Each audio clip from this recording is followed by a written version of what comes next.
راضی رضا آخری قسط۔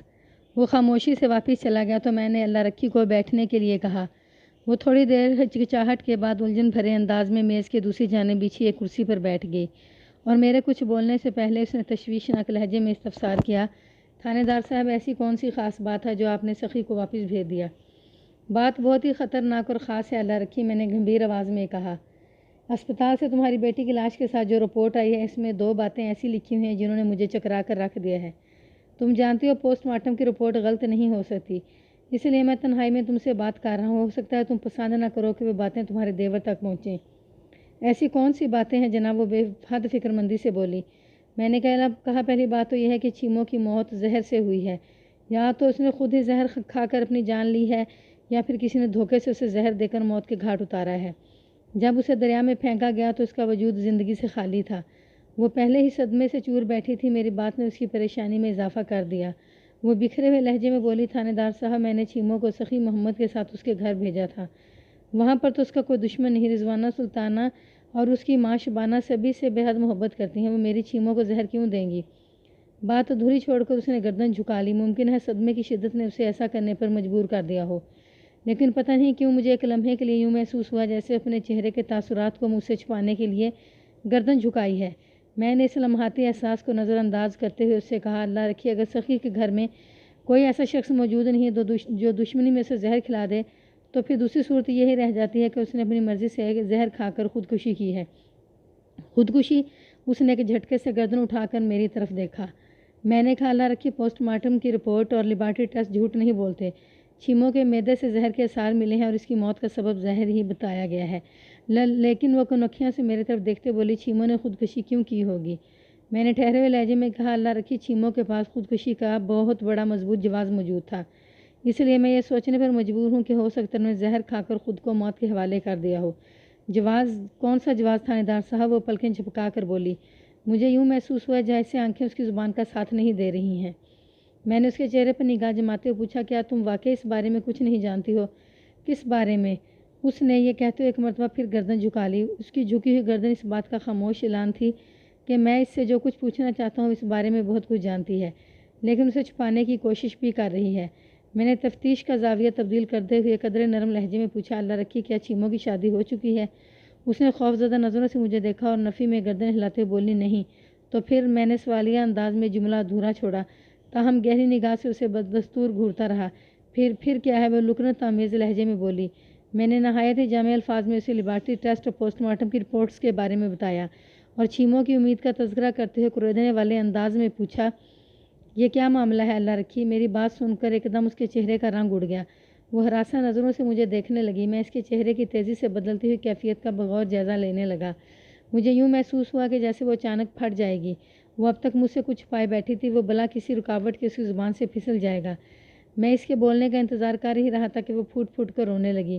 میں نے اسے رونے دیا۔ وہ ان لمحات میں جس نوعیت کی جذباتی کیفیت سے گزر رہی تھی اس کا تقاضا تھا کہ وہ جی بھر کر آنسو بہا لے تاکہ اس کا دل کا غبار اور ذہن کا بخار دھل جائے۔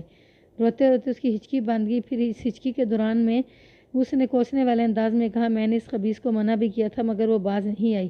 کس خبیث کو منع کیا تھا تم نے؟ میں نے لوہا گرم دیکھتے ہوئے چوٹ لگائی۔ وہ آنسو بہاتے ہوئے گلگیر آواز میں بولی، اسی نامراد چیموں کی بات کر رہی ہوں اللہ رکھی۔ میں نے نرمی سے اسے مخاطب کیا، تم نے چیموں کو کس بات سے منع کیا تھا؟ مجھے یوں محسوس ہو رہا تھا جیسے میں حقیقت سے چند ہاتھ کی دوری پر ہوں۔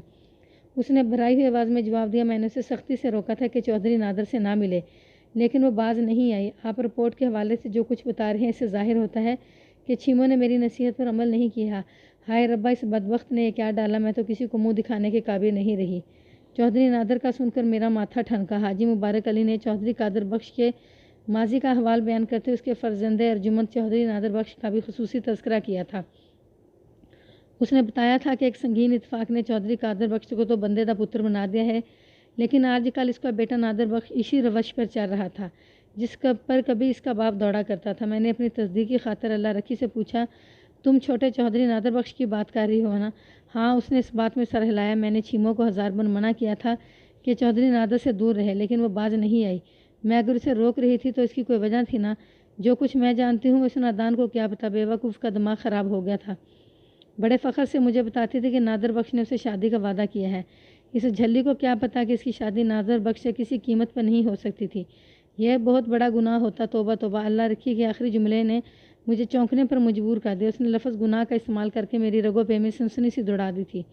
اس وقت وہ جس جذباتی کیفیت سے گزر رہی تھی، اس میں اس کی زبان سے جھوٹ کے اخراج کا تصور نہیں کیا جا سکتا تھا۔ مجھے 101% یقین تھا کہ اگر میں ہمدردی بھرے انداز میں اسے کریتا رہا تو وہ حقیقت کو کھل کر بیان کر دے گی۔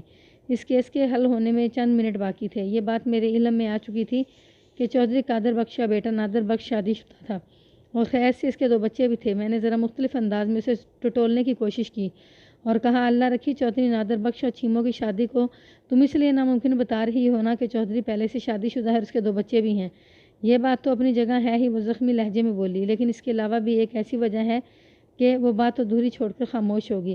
اس نازک موقع پر اس کے خاموش رہنے کا متحمل نہیں ہو سکتا تھا۔ وہ گردن جھکا کر ہولے ہولے سسک رہی تھی۔ میں اس کی ذہنی اور قلبی حالت کو سمجھ رہا تھا۔ وہ ایک ایسی صورتحال سے دوچار تھی کہ جس میں انسان کسی ہمدرد اور مہربان کے سامنے اپنا سینہ کھول کر رکھ دینے کے لیے بے قرار ہوتا ہے۔ میں نے نرم روی سے اس کا علاج جاری رکھا۔ اللہ رکھی میں نے دھیمے لہجے میں مخاطب کیا اور کہا، جب سب کچھ بتا دیا ہے تو وہ وجہ بھی بیان کر دو جس کی بنا پر چودھری اور چھیموں کی شادی کسی قیمت پر نہیں ہو سکتی تھی، بلکہ تم نے اس شادی کے لیے بہت بڑا گناہ کے الفاظ استعمال کیے ہیں۔ اس نے ایک جھٹکے سے گردن اٹھائی اور ویران نظروں سے مجھے دیکھنے لگی۔ مجھے ان آنکھوں کی ویرانی میں یہ سوال مچلتا ہوا بڑا واضح دکھائی دیا، آیا مجھے تھانے دار پر اعتماد کرنا چاہیے یا نہیں؟ اس کی ذہنی کیفیت کو بھانپتے ہوئے میں نے ہمدردانہ انداز میں کہا، اللہ رکھی تم مجھے اپنا چھوٹا بھائی سمجھ سکتی ہو۔ مجھ سے جو کچھ بھی کہو گی سمجھو کہ اس کمرے کے اندر ہی دفن ہو جائے گا۔ میں چھیموں کے قتل کا معمہ حل کرنا چاہتا ہوں اور مجھے امید ہے اس سلسلے میں تم اپنے چھوٹے بھائی کی مدد ضرور کرو گی۔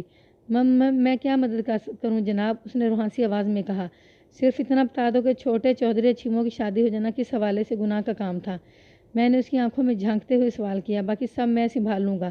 وہ بلک بلک کر رونے لگی۔ ان لمحات میں وہ 8-10 سالہ ایک معصوم سی بچی نظر آ رہی تھی۔ بچے بڑے ہی صاف گو اور ریاکاری سے دور ہوتے ہیں، انہیں کسی قسم کی مصلحت یا منافقت سے کوئی غرض نہیں ہوتی، جو کہنا چاہیں بے دھڑک کہہ دیتے ہیں۔ انہیں کسی کے خفا ہونے یا خود کو کوئی نقصان پہنچانے کی پرواہ نہیں ہوتی۔ اللہ رکھی نے بھی آنسو بہانے کے دوران میں ایک خطرناک حقیقت کا بے دھڑک انکشاف کر دیا۔ وہ بھرائی ہوئی آواز میں بڑی سادگی سے بولی، تھانے دار صاحب، چھیموں اور چودھری نادر بخش میں بہن بھائی کا رشتہ ہے۔ بات ختم کرتے اس نے گردن جھکا لی۔ کمرے میں سناٹا چھا گیا۔ میں حیرت اور استجاب سے یک ٹک اپنے سامنے بیٹھی اللہ رکھی کو دیکھتا چلا گیا۔ میں اندازہ لگا سکتا تھا کہ اتنی بڑی اور تلخ حقیقت کے اظہار کے لیے اسے کتنی بڑی اذیت سے گزرنا پڑا ہوگا، لیکن یہ بھی ایک عملی سچائی ہے کہ ساری تکالیف اسی وقت ہوتی ہیں جب تک انسان کا دل سلامت ہو۔ دل ٹوٹ جائے تو پھر کوئی تکلیف نہیں رہتی۔ اللہ رکھی کا دل بھی بری طرح ٹوٹ چکا تھا کہ حقیقت کے اظہار میں سے کسی دشواری کا سامنا نہ ہوا۔ جب میں کوٹلی مراد میں چودھری قادر بخش سے ملا تھا تو مجھے بڑی شدت سے اس بات کا احساس ہوا تھا کہ میں نے پہلے بھی اسے کہیں دیکھا ہے۔ اس کے خال و خط شناسا لگ رہے تھے، لیکن باوجود کوشش کے بھی مجھے یاد نہ آیا تو میں نے اس احساس کو نظر انداز کر دیا۔ مگر اب حقیقت روزے روشن کی طرح عیاں ہو گئی تھی کہ میں نے چودھری کو پہلے کہاں دیکھا تھا۔ یہ روشن حقیقت بڑی سنسنی خیز اور عبرت انگیز تھی۔ میں نے چودھری قادر بخش کو نہیں بلکہ ایک روز قبل شمیم بی بی اور چھیموں کو مردہ حالت میں دیکھا تھا۔ دونوں کے نقش و نگار میں گہری مشابہت پائی جاتی تھی۔ اگلی صبح میں نے کانسٹیبل چودھری فرید کو اپنے ساتھ لیا اور ایک مرتبہ پھر کوٹلی مراد میں ایک چودھری قادر بخش کی حویلی پہنچ گیا۔ گزشتہ رات میں نے اللہ رکھے اور سخی محمد کو چھیموں کی لاش لے جانے کی اجازت دے دی تھی۔ میں نے تسلی و تشفی کے علاوہ ان سے یہ وعدہ بھی کیا تھا کہ اس کے ماضی کے حوالے سے اس کیس کی تفتیش کے دوران کوئی بات نہیں ہوگی۔ اس نے اگر مجھے اپنا چھوٹا بھائی سمجھتے ہوئے ماضی کے کسی خطرناک راز سے آگاہ کیا تھا تو اس راز کی حفاظت کرنا میرا فرض بنتا تھا۔ اللہ رکھی سے کیا وعدہ اپنی جگہ، لیکن محکمہ جاتی فرائض کا تقاضا تھا کہ میں یہ جاننے کی ضرور کوشش کروں کہ چھیموں نے کسی معاملے سے دل برداشتہ ہو کر خود ہی زہر کھا کر اپنی جان لے لی تھی یا کسی نے اسے قتل کیا تھا۔ ان اہم معلومات کے حصول کے لیے چودھری نادر بخش کا انٹرویو بہت ضروری تھا، اور اس انٹرویو سے قبل چودھری قادر بخش سے سنجیدہ ملاقات بھی ضروری تھی۔ اس لیے میں اس وقت اس کی حویلی میں موجود تھا۔ چودھری فرید کو میں نے بیٹھک سے باہر ہی رکنے کے لیے کہہ دیا تھا۔ بیٹھک میں میرے اور چودھری قادر بخش کے سوا اور کوئی نہیں تھا۔ رسمی علیق سلیق کے بعد چودھری نے افسردہ لہجے میں کہا، ملک صاحب، مجھے چھیموں کی موت کا بہت بڑا دکھ ہے۔ اللہ رکھی رات آپ کے تھانے سے اس کی لاش لے آئی تھی۔ مارے غم کے اس کا بھی برا حال ہے۔ آج ظہر کی نماز کے بعد تدفین کا پروگرام ہے۔ چودھری صاحب، جوان جہان اولاد کی موت کا صدمہ واقعی بہت بڑا جان گسل ہوتا ہے۔ میں نے قادر بخش کی آنکھوں میں دیکھتے ہوئے گہری سنجیدگی سے کہا، اور موت بھی ایسی کہ میں نے اس کا رد عمل جاننے کے لیے دانستہ جملہ ادھورا چھوڑا تو اضطراری لہجے میں جلدی سے بولا، ملک صاحب کیا آپ نے چھیموں کی موت کا معمہ حل کر لیا ہے؟ پوسٹ مارٹم لیبارٹری ٹیسٹ کی رپورٹ نے اس معمے کے تمام تر جوابات پوری تفصیل سے واضح کر دیے ہیں۔ میں نے بدستور اس کی آنکھوں میں دیکھتے ہوئے گھمبیر انداز میں کہا، چھیموں کی موت طبعی ہرگز نہیں۔ جب دریا کی موجوں نے اسے اپنی آغوش میں سمیٹا تو زندگی جیسی خوبصورت نعمت سے محروم ہو چکی تھی۔ اس نے ایک گہری سانس خارج کی اور کہا، اس کا مطلب ہے چھیموں نے خودکشی کی ہے؟ ہرگز نہیں، میں نے قطعیت سے نفی میں گردن ہلائی۔ اگر وہ دریا میں چھلانگیں لگا کر اپنی جان سے کھیلتی تو پانی میں ڈوب کر مرنے کے سبب اس کی لاش کا حشر خراب ہو چکا ہوتا۔ میں نے لمحے بھر کو متوقف ہوا، پھر چند کاغذات چودھری قادر بخش کی جانب بڑھاتے ہوئے کہا، آپ بھی ذرا ان کا مطالعہ کر لیں۔ اس نے مذکورہ کاغذات اپنے ہاتھ میں لیے اور ان پر سرسری سی نگاہ ڈالنے کے بعد میری طرف دیکھتے ہوئے مستفسر ہوا، یہ کیا ہے ملک صاحب؟ یہ پوسٹ مارٹم لیبارٹری ٹیسٹ کی رپورٹس ہیں، لیکن یہاں تو سب کچھ انگلش میں لکھا ہوا ہے۔ وہ الجھن زدہ لہجے میں بولا، اور میں انگریزی پڑھنا نہیں جانتا۔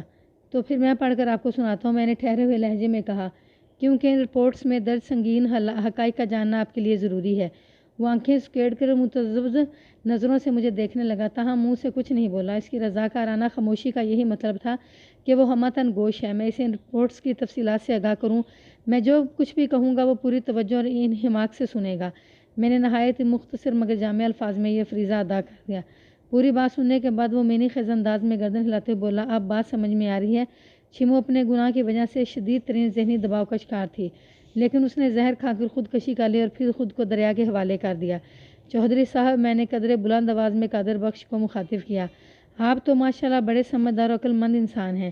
اگر یہ مان لیا جائے کہ چھیمو نے خود ہی زہر کھا کر اپنی جان لی ہے تو پھر یہ بات ہضم نہیں ہوتی کہ مردہ انسان خود کو دریا میں کیسے دھکیل سکتا ہے۔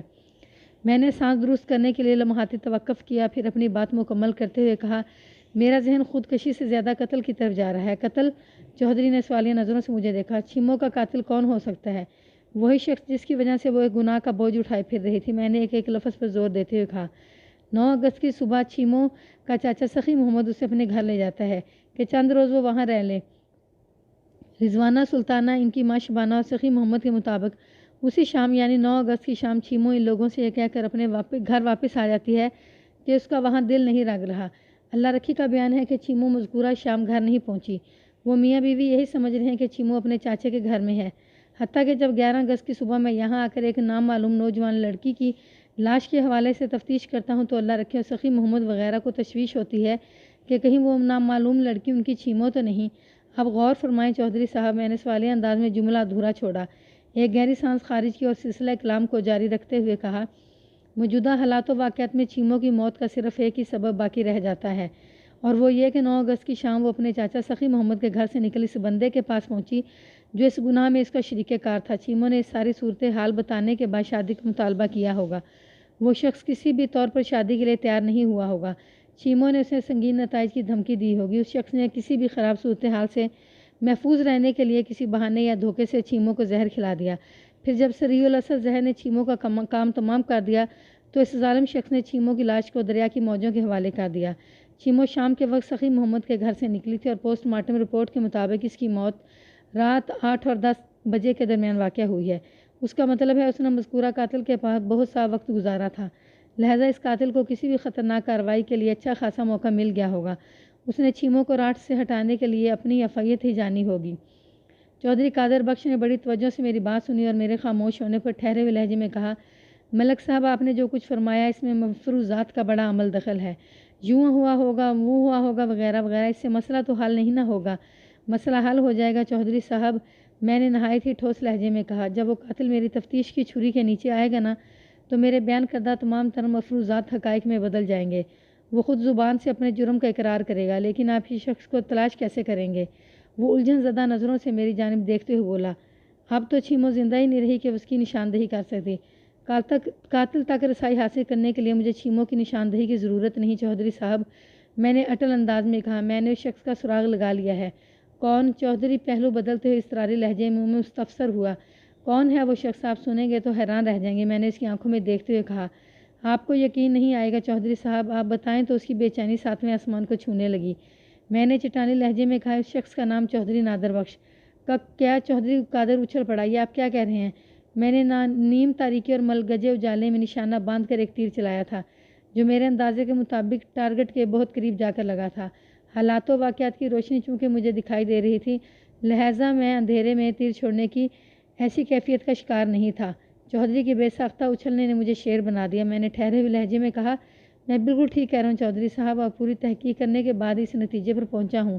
میں نے لمحاتی توقف کر کے گہری سانس خارج کی اور کہا، مجھے باوثوق ذرائع سے پتہ چلا ہے کہ پچھلے کچھ عرصہ سے چیموں اور چودھری نادر بخش کے درمیان خاصا سنجیدہ تعلق رہا ہے۔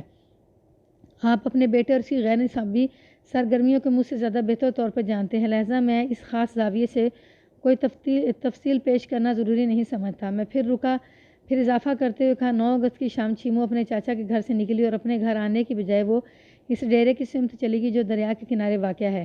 وہ ڈیرا ایک طرح سے نادر بخش کی بیٹھک کے طور پر استعمال ہوتا ہے۔ چیموں نے جو سنگین بوجھ اٹھا رکھا تھا، اس کے بارے میں چودھری نادر سے 2 ٹوک بات کرنے کے لیے ڈیرے پر گئی تھی، لیکن اسے کیا معلوم تھا آپ باوثوق ذرائع کی بات کر رہے ہیں۔ وہ میری بات کاٹتے تیز لہجے میں بولا، کیا آپ کو یہ سب کچھ اللہ رکھی نے بتایا ہے؟ میں نے کہا، اللہ رکھی کا ان معلومات سے کوئی تعلق نہیں۔ پھر آپ کو کیسے خبر ہوئی؟ چودھری صاحب، آپ جانتے ہیں پولیس کے اپنے خفیہ ذرائع ہوتے ہیں، ہمارے مخبر ہر جگہ ہر علاقے میں۔ میں نے اچانک جملہ ادھورا چھوڑ کر بیٹھک کے بند دروازے کی سمت دیکھا۔ دروازے کے کواڑ بھیڑے ہوئے تھے، تاہم کنڈی نہیں لگی ہوئی تھی۔ اپنے بیان کے دوران مجھے یوں محسوس ہوا جیسے کوئی شخص اس بند دروازے کے پیچھے موجود ہے اور نہایت ہی خفیہ طریقے سے ہماری باتیں سننے کی کوشش کر رہا ہے۔ یہ احساس اتنا فوری اور طاقتور تھا کہ میں اپنی بات کو نامکمل چھوڑ کر دروازے کی جانب دیکھنے پر مجبور ہو گیا تھا۔ کیا ہوا؟ چودھری قادر بخش نے الجھن بھرے لہجے میں مجھ سے پوچھا۔ کوئی ہماری باتیں سننے کی کوشش کر رہا ہے، میں نے محتاط لہجے میں کہا۔ وہ بیزاری سے بولا، آپ کو وہم ہوا ہے۔ میں ایک جھٹکے سے اٹھ کر کھڑا ہو گیا۔ پھر اس سے پہلے کہ میں بیٹھک کے دروازے کی طرف پیش قدمی کرتا، دروازے کے دوسری جانب کچھ اس نوعیت کی آوازیں ابھریں جیسے کوئی افراتفری میں وہاں سے رخصت ہونے کی کوشش کر رہا ہے۔ میں نے کسی چیتے کی مانند بند دروازے کی سمت جست لگا دی۔ میں نہیں جانتا تھا کہ چودھری قادر بخش اپنی نشست پر بیٹھا رہا تھا یا وہ بھی میرے پیچھے ہی صورتحال جاننے کے لیے بیٹھک سے نکل آیا تھا۔ جب میں نے بیٹھک سے باہر قدم رکھا تو ایک پست قامت شخص کو حویلی کے گیٹ سے باہر نکلتے ہوئے دیکھ لیا۔ وہ پیچھے مڑ کر دیکھے بغیر تقریباً دوڑتے ہوئے گیٹ کے اس طرف چلا گیا تھا۔ میں نے ایک لمحہ سوچے بغیر اس پست قامت شخص کے تعاقب میں دوڑ لگا دی۔ یقیناً یہی شخص بیٹھک کے دروازے سے لگا کھڑا تھا۔ میں مذکورہ شخص کا چہرہ نہیں دیکھ سکا تھا، لیکن میں جیسے ہی حویلی کے گیٹ سے باہر نکلا وہ مجھے نظر آ گیا۔ وہ شخص اسی ہڑنگ بونگ میں بھاگا تھا کہ سامنے سے آتا ہوا کانسٹیبل بھی اسے دکھائی نہ دیا۔ وہ سیدھا اس سے جا ٹکرایا۔ اسی لمحے میں نے تحکمانہ انداز میں کانسٹیبل سے کہا، چودھری فرید پکڑو، اس کو جانے نہ پائے۔ چودھری فرید کانسٹیبل پکڑتے دھکڑتے دبوچنے کا جھپٹنے کا ماہر تھا۔ میرا تحکمانہ اشارہ پاتے اس نے مذکورہ پست قامت شخص کو فوراً اپنی گرفت میں لے لیا۔ اس شخص کی عمر 28-29 سال ہوگی۔ وہ دبلا پتلا اور پھرتیلا انسان تھا، لیکن چودھری فرید بھی ایسی ہنگامی صورتحال سے نپٹنے میں بڑی مہارت رکھتا تھا۔ اس نے پلک جھپکنے میں پست قامت شخص کی پھرتی تمام کر دی۔ اس لمحے مجھے اپنے عقب میں چودھری قادر بخش کی سرسراتی ہوئی آواز سنائی دی، یہ تو وارثی ہے، نادر کا خاص آدمی۔ اب تو ساری بات آپ کی سمجھ میں آ گئی نا چودھری صاحب، میں نے طنزیہ لہجے میں کہا۔ اس نے میرے سوال کا جواب دینے کے بعد تحکمانہ انداز میں اس پست قامت شخص سے کہا، وارثی بیٹھک میں آ جاؤ۔ تھوڑی دیر کے بعد میں ایک مرتبہ پھر چودھری قادر بخش کی عالی شان بیٹھک میں بیٹھا ہوا تھا، لیکن اس بار میرے اور چودھری کے علاوہ وارث علی اور وارثی بھی وہاں موجود تھا۔ وہ سر جھکا ایک جانب کھڑا تھا۔ بیٹھک میں اس دفعہ قدم رکھنے سے قبل میں نے چودھری فرید کو ایک طرف لے جا کر یہ ہدایت کر دی تھی کہ وہ فوراً ڈیرے پر پہنچے اور نہایت ہی خفیہ انداز میں چھوٹے چودھری نادر بخش کی نگرانی شروع کر دے۔ وہ میری بات سمجھ کر اس بات میں سر ہلاتے حویلی کے گیٹ کی سمت بڑھ گیا تھا۔ تھانے سے روانہ ہوتے وقت میں نے اسے چودھری نادر کے حوالے سے اچھی طرح بریف کر دیا تھا، لہٰذا وہ خاصا چکنا اور چوکو چوبند تھا۔ چودھری کے اور میرے درمیان تھوڑی دیر پہلے جس نوعیت کی گفتگو ہو رہی تھی اس نے چودھری کو اپنے بیٹے کے حوالے سے بڑی مشکل میں ڈال دیا تھا۔ وہ کسی بھی طور پر میرے پیش کردہ حقائق پر یقین کرنے کو تیار نہیں تھا، لیکن وارثی کے کردار اور گرفتاری نے چودھری کی پریشانی میں بے حد اضافہ کر دیا، لہٰذا وارثی سے پوچھ گچھ کا آغاز اسی نے کیا۔ وارثی، تم ادھر بیٹھا کے بند دروازے کے پیچھے چھپ کر کیا کر رہے تھے؟ وارثی رنگے ہاتھوں پکڑا گیا تھا، لہٰذا بوکھلاہٹ میں وہ ڈھنگ کا کوئی بہانہ بھی نہ کر سکا۔ جب اس نے آئیں بائیں شائیں شروع کی تو میں نے گرجدار آواز میں کہا، چودھری صاحب، یہ پاپی شرافت کی زبان نہیں سمجھے گا، میں اسے باندھ کر اپنے ساتھ لے جا رہا ہوں۔ جہاں اس کی شرافت پر 9-4 کے چتروں کی بارش ہوگی تو اس کی زبان کسی ریکارڈ کی طرح بولنے لگے گی۔ کئی دنوں تک یہ تشریف کے بل بیٹھنے کے بھی قابل نہیں رہے گا اور نہ ہی کسی کو بتا سکے گا کہ آخر وہ بیٹھے بیٹھے اچانک اس مرض میں مبتلا ہو گیا ہے۔ وارثی نے سراسیمہ نظروں سے میری جانب دیکھا۔ چودھری قادر بخش نے غصیلے لہجے میں اس سے پوچھا، سچ مچ بتاؤ، کیا تم دروازے کے باہر کھڑے ہو کر ہماری باتیں سن رہے تھے؟ نہیں چودھری جی، وہ کنکھیوں سے میری طرف دیکھتے ہوئے چودھری سے بولا، بس جی میں تو ادھر سے گزر رہا تھا، تھانے دار صاحب کو خام خواہ مجھ پہ شک ہو گیا ہے۔ وہ خام خواہ کی اولاد، میں نے کھا جانے والی نظروں سے اسے گھورا اور سخت لہجے میں کہا، اگر تم بس ایسے ہی ادھر سے گزر رہے تھے تو پھر مجھے دیکھ کر بھاگے کیوں؟ تم ایسی افراتفری میں حویلی سے باہر نکلے تھے جیسے باولے کتوں کا ایک غول تمہاری بوٹیاں جھوڑنے کے لیے تعاقب کر رہا ہے، یا جہنمی بلائیں تمہارا پیچھے کر رہی ہیں، اور اسی بوکھلاہٹ میں تم میرے سپاہی سے بھی جا ٹھکرائے۔ بس ایسے گزرنے والوں کے بھلا یہ کرتوت ہوتے ہیں۔ چودھری نے وارسی کی مجرمانہ کیفیت دیکھی تو غصیلے لہجے میں بولا، بتاؤ وارسی، تم کس کے کہنے پر ہماری باتیں سننے کی کوشش کر رہے تھے؟ اگر تم نے جھوٹ بولنے کی کوشش کی تو میں تمہاری کھال کھنچوا لوں گا۔ وہ سہمی ہوئی رحم طلب نظروں سے چودھری نادر بخش کو دیکھنے لگا۔ میں نے کہا، چودھری صاحب آپ یہ کھال کھنچوانے کی زحمت نہ کریں، میرے تھانے میں اس نوعیت کے کاموں کے لیے بڑا شاندار بندوبست ہے۔ پھر میں ایک جھٹکے سے اٹھ کر کھڑا ہو گیا اور وارسی کی جانب پیش قدمی کرتے ہوئے کہا، میں اسے اپنے ساتھ تھانے لے کر جا رہا ہوں، صرف 1 گھنٹے کی خاطر تواضع سے اس کے بدن کا ایک ایک اعضاء بولنے کے قابل ہو جائے گا، اس کے اندر سے صرف ایک ہی آواز نکلے گی، مجھے آپ لوگوں کی باتیں سننے کے لیے چودھری نادر بخش نے حکم دیا تھا۔ قادر بخش نہیں، نادر بخش۔ وہ بولتے بولتے یک لخت خاموش ہو گیا اور پھٹی پھٹی آنکھوں سے کبھی مجھے اور کبھی بڑے چودھری کو تکنے لگا۔ میرا نفسیاتی حربہ بڑا کارگر ثابت ہوا تھا۔ میں نے دانستہ اپنے بیان میں نادر کے بجائے قادر کا لفظ استعمال کیا تھا تاکہ وارسی کو ٹریپ کر سکوں، اور اس نے بڑی آسانی سے میرے پھیلائے ہوئے جال میں قدم رکھا تھا۔ ان لمحات میں پستہ قامت فتنہ پرور وارسی اس قدر خوفزدہ اور سہما ہوا تھا کہ اس کے حواس نے کام کرنا چھوڑ دیا۔ اس کی سمجھ میں نہیں آ رہا تھا کہ وہ کیا کہے اور کیا نہ کہے۔ ایک طرف چودھری قادر بخش اسے کھال کھنچوانے کی دھمکی دے رہا تھا اور دوسری جانب میں اس کی تشریف کو چند دنوں کے لیے ناقابل استعمال بنانے کی بات کر رہا تھا، اور اس کی سراسیمہ آنکھیں بتا رہی تھیں کہ اسے یقین ہے ہم میں سے کوئی بھی اسے خالی خلی دھمکیاں نہیں دے رہا، بلکہ ہم جو کچھ کہہ رہے ہیں وہ کر بھی گزریں گے۔ چودھری قادر بخش نے خونخوار لہجے میں دریافت کیا، کیا چودھری نادر نے تمہیں اس کام پر مامور کیا تھا؟ چودھری صاحب، سچ اس کی زبان سے پھسل چکا ہے، میں نے بڑے رسان سے کہا۔ وہ میری بات کو نظر انداز کرتے وارسی سے مستفسر ہوا، تم گونگے کیوں ہو گئے ہو بدبخت، میری بات کا جواب کیوں نہیں دے رہے؟ کیا میں تمہیں کرم دین لوہار کی دکان میں لے جاؤں اور اس کی آگ میں انگارہ زنبور سے پکڑ کر تمہاری زبان پر بولنے پر مجبور کروں؟ تم مجھے جانتے ہو یا نہیں؟ انسان سب سے زیادہ اپنی ذات سے محبت کرتا ہے، اور جب اس کی جان پر بان آئے تو ساری وفاداریوں کو پس پشت ڈال کر خود کو بچانے کی کوشش کرتا ہے۔ وارسی چودھری قادر بخش کے جلال اور غضب سے بخوبی واقف تھا، لہٰذا اس نے اپنی جان کی امان چاہتے ہوئے بڑے واضح الفاظ میں کہہ دیا، جی چودھری صاحب، اس کام کے لیے مجھے چھوٹے چودھری صاحب نے حکم دیا تھا۔ چھوٹے چودھری صاحب ادھر ڈیرے پر میرا انتظار کر رہے ہیں۔ میں انہیں رپورٹ دینے جا رہا تھا کہ اس نے جملہ ادھورا چھوڑا اور معاندانہ نظروں سے مجھے دیکھنے لگا۔ میں نے ٹھہرے لہجے میں کہا، قادر بخش سے کہا، چودھری صاحب دیکھ لیں، میں نے کہا تھا نا، میرے مفروضات بہت جلد سنگین اور تلخ حقائق میں بدل جائیں گے۔ مجرم میری تفتیش کی چھری تلے آ چکا ہے، اور آپ جانتے ہیں چودھری نادر سے اس کے جرم کا اقبال کروانا میرے لیے مشکل نہیں ہوگا۔ چودھری قادر بخش نے تشویش بھری نظروں سے مجھے دیکھا، پھر وارسی کی طرف رخ کر کے جارحانہ انداز میں بولا، اوئے بدبخت، تم باہر جا کر بیٹھو۔ میں سمجھ گیا کہ چودھری قادر بخش تنہائی میں مجھ سے بات کرنا چاہتا ہے، اور مجھے یہ بھی اندازہ تھا کہ وہ کس قسم کی بات کرے گا۔ چودھری کے اشارے پر وارسی بیٹھک سے نکلنے لگا تو میں نے وارننگ دینے والے انداز میں کہا، چودھری صاحب نے باہر جا کر بیٹھنے کو کہا ہے، تم ادھر بیٹھے بھی رہنا، تمہاری حیثیت ایک اہم گواہ جیسی ہے۔ اگر تم نے ادھر ادھر ہونے کی کوشش کی تو یاد رکھو، جسم پر شہد مل کر، سمجھ رہے ہو نا میں کیا کہنا چاہ رہا ہوں؟ جی میں سمجھ رہا ہوں، وہ مردہ سی آواز میں بولا۔ میں کہیں نہیں جا رہا، ادھر ہی موجود رہوں گا۔ وارسی کے جانے کے بعد چودھری قادر بخش نے نرم لہجے میں حسب توقع مجھ سے کہا، ملک صاحب، کہانی سمجھ میں آ رہی ہے، لیکن اگر آپ چاہیں تو سب کچھ ٹھیک ہو سکتا ہے۔ مثلاً میں کیا چاہوں تو؟ میں نے خاصے روکھے لہجے میں پوچھا۔ وہ عاجزی سے بولا، میں نادر کو ادھر ہی بلا لیتا ہوں، اسے بھی جو کچھ پوچھ گچھ کرنا ہے یہاں بیٹھک میں ہی کر لیں۔ میرا خیال ہے گھر کا معاملہ گھر میں ہی نبٹ جائے تو اچھا ہے۔ چودھری صاحب، آپ یا تو حالات کی سنگینی کو سمجھے نہیں، اور یا پھر آپ یہ سوچ رہے ہیں کہ مجھ سے کوئی ڈیل وغیرہ ہو جائے گی۔ میں نے بڑے واضح الفاظ میں کہا، میرا نام ملک صفدر حیات ہے چودھری صاحب، میں 1 سال سے اس علاقے میں تھانے داری کر رہا ہوں۔ آپ کو میرے مزاج، اسٹائل اور اصول پسندی کے بارے میں تو اچھی طرح معلوم ہوگا۔ جناب آپ میری بات کو سمجھنے کی کوشش تو کریں، چودھری قادر بخش لجاجت بھرے لہجے میں بولا۔ میں بڑی اچھی طرح سمجھ رہا ہوں چودھری صاحب، میں نے ٹھہرے ہوئے لہجے میں کہا۔ آپ کا یہ خیال بالکل غلط ہے کہ یہ گھر کا معاملہ ہے، گھر ہی میں نبٹ جائے گا۔ ایک انسان کی زندگی ضائع ہوئی ہے، اسے زہر دے کر مارا گیا ہے، یہ قتل کی ایک سنگین اور شفاف واردات ہے۔ چودھری قادر بخش حالات کی نزاکت کا بخوبی اندازہ لگا چکا تھا۔ وہ اپنے بیٹے کے مذموم کرتوتوں سے اچھی طرح واقف تھا کسی زمانے میں وہ خود بھی اس میدان کا ایک بڑا کھلاڑی تھا۔ چھیمو جن حالات سے گزر کر موت کے منہ میں گئی تھی، چودھری کو اس کا احساس ہو چکا تھا۔